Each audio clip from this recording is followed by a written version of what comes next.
বান্দার প্রতি আল্লাহর নিয়ামত ও অনুগ্রহের অন্যতম হলো সন্তান।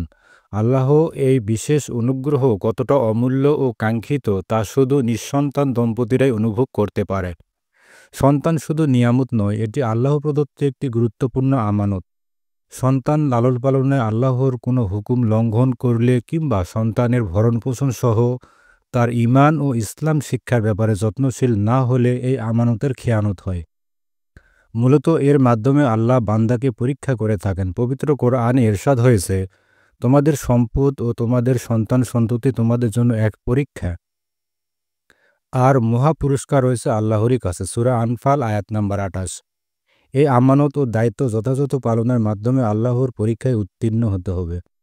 কারণ সন্তানের ঈমান, আকীদা, আমল, আখলাক ও জীবনযাপনের প্রতিটি বিচ্যুতির বিষয়ে প্রত্যেক মা বাবাকে পরকালে জবাবদিহির সম্মুখীন হতে হবে। রাসূল সাল্লাল্লাহু আলাইহি সাল্লাম বলেছেন, প্রত্যেক ব্যক্তি দায়িত্বশীল এবং প্রত্যেকেই তার অধীনের ব্যাপারে জিজ্ঞাসিত হবে। সহিহ বুখারী।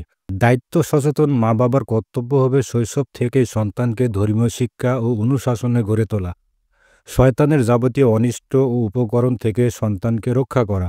কারণ শয়তান আদম সন্তানকে ছোট থেকে আল্লাহর আনুগত্যহীন করার চেষ্টা করে। তাই শৈশবের সময়গুলোতে সন্তানের ঈমান, আকীদা, আমল ও আখলাক ও শিক্ষা দীক্ষার ব্যাপারে যত্নবান হওয়া উচিত। আজকের খেলায় শৈশব থেকে সন্তানদেরকে দ্বীনি আবহে গড়ে তুলতে মা বাবার করণীয় সম্পর্কে বিশেষ গুরুত্ব রয়েছে।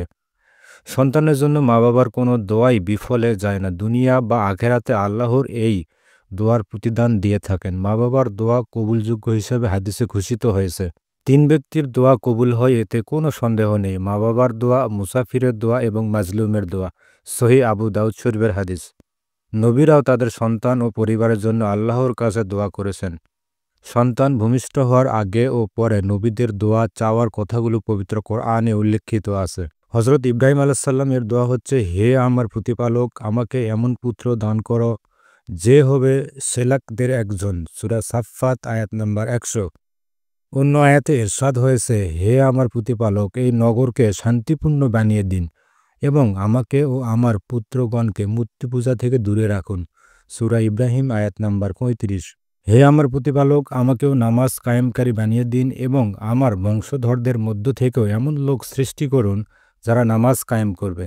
হে আমার প্রতিপালক, এবং আমার দোয়া কবুল করে নিন। সূরা ইব্রাহিম আয়াত নাম্বার ৪০। জাকারিয়া আলাইহিস সালামের দোয়া এরকম ছিল যে, হে আমার প্রতিপালক, আমাকে তোমার নিকট হইতে পবিত্র সন্তান দান করো, নিশ্চয়ই তুমি দোয়া শ্রবণকারী। সূরা ইমরান আয়াত নাম্বার ৩৮। হে রব, আমরা যেন আমাদের সন্তানগুলোকে ধর্মীয় শিক্ষায় শিক্ষিত করতে পারি, এই জন্য আল্লাহ তাআলা আমাদের প্রত্যেককে সে তৌফিক দান করুন। আমিন। আসসালামু আলাইকুম ওয়া রাহমাতুল্লাহ।